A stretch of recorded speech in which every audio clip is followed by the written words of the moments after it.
Like I was saying, I think you've transformed their careers. I know they've done the hard work with you, but realistically, when they came to you, you know, both him and Matty have both been pros for almost 7 years and never quite achieved perhaps what they wanted to achieve when they first came into the game, and perhaps we were even looking at walking away from boxing. Yeah, they were both on the verge of retiring, to be honest with you.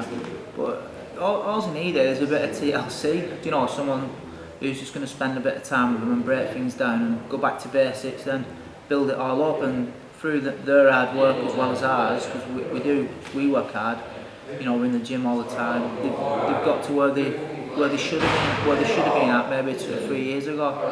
Yeah, I mean, like I say, I think I said to you about, I think it must have been 18 months ago, I was really impressed with what you were doing with Jack. And when I'd watched Matty, I think it was probably his second fight under you when he fought Manny Edwards, was it? Yeah. Or was that his first fight? Second. And I was blown away by the work rate that he'd set in that fight. Yeah, well, that was a big thing what we were working on with Matty, weren't it, when he first came over, was his work rate, because obviously we'd watched his previous fights. I knew Matty anyway, and his work rate weren't the best, to be fair. So, you know, we got clickers and everything, we was clicking. We told him every single time he was on the bags or shadow boxing or sparring how many punches he'd thrown after each round, and gradually we saw it getting higher and higher and higher. And you know, now he's not got bad work rate. The funny thing was, though, there was a coach, and he just like an off-the-cuff remark said, "Oh, he's lazy, Matty," and it opened our eyes a little bit to the possibilities, didn't it? Remember? Yeah. So we took him sparring, and before he said, "Oh, yeah, he's a bit lazy though," and we took that as an insult. So it's something that we worked on more. Yeah, so. but we did it proactively. We thought, well, let's watch him, and he wasn't as busy as he should have been. And like Michael said, we did.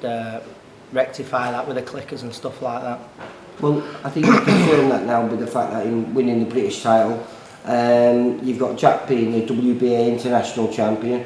Now he's been made mandatory for the British title. It proves that you two are both doing something right here. Yeah. The stuff that we're doing, to me, comes as common sense. I think it's more common sense than. I don't think it's common sense. I think it's something. I think it's knowledge that you've learned over the years. Obviously, Michael's, he's been there and done that, so it's second nature to him. But if it was common sense, I think everyone would be doing it, wouldn't they? So. But I know what Dave's saying. To me, myself, what we're doing, I think. It's pretty basic. To me, it does come as common sense. Like when I watch him sparring and stuff like that, and it's like, say for instance, Scott might be sparring today, and every time he throws his jab, he might drop his right hand. Well, keep your right hand up. To me, that's common sense. Yeah, I understand that. I'm more on about the intricacies of the game, or the technique, or the things in between the shots and stuff like that. I think you have to have at least been there or in some capacity to understand that sort of stuff. Yeah, I think it's like you said. To me, I think it's second nature. And I see them little things, and our Dave does as well now. Do you know what I mean? So probably, I don't suppose it is. How long have you two been working together with this place now? 4 years, is it now? Yeah, we've had it 4 years. We did 12 months with the amateurs before we took any pros on. I think Matty's been here about 3.5 years. Yeah. 3.5 years. And you've got about 30 kids carded. This place is full every session, isn't it, with the lads? And you're now just getting to that stage where maybe later on this year or next year you might have lads that you brought through as amateurs into the pro game. Will be the first. I mean, that'd be good. Obviously, Mark Jeffers, we had Mark Jeffers at the end of his amateur career. He had a few fights with us as an amateur, so he's our first one. But it'd be good. I'm excited to see a couple of the kids what we've had from being 10, up and turning professional, which is probably 2 years away from that. Yeah, when we opened the gym, we hoped we'd get lads coming from Preston, Blackpool, bridging that gap between Manchester and the surrounding areas. Because like Michael used to have to travel 60 miles a day to get to and from the gym. So we was hoping to do that, but we was prepared to wait the long game as well. Bring the amateurs through if we didn't get the pros in. But like I say, we have got the professionals in. It's moving fast now for you, isn't it? Yeah. I mean, you've got how many 6 pros down here? You've got Scott Fitzgerald, Matty Askin, Jack Arnfield, Ben Swarbrick, Mark Jeffers, Adam Little. And I, new addition, Adam Whittle, yeah. Yeah, I think Adam's another kid. Who could be in the same mould as Matty and Jack. Pretty much, on the line sort of thing. I think we can do something with Adam. Yeah, he's sharp. It's just like he's got all the numbers in the wrong order. Yeah, there's times you just got to put them in the right order, and we'll get a really good fighter. Yeah, he can punch as well. I know his record don't suggest, but he can punch. He punches very hard. So I think we've been lucky to get Adam, and I think we might be able to do something with him. Yeah. Now the fight that Jack's got, the British level, is for Tommy Langford's title. Yeah. When do you think that might happen?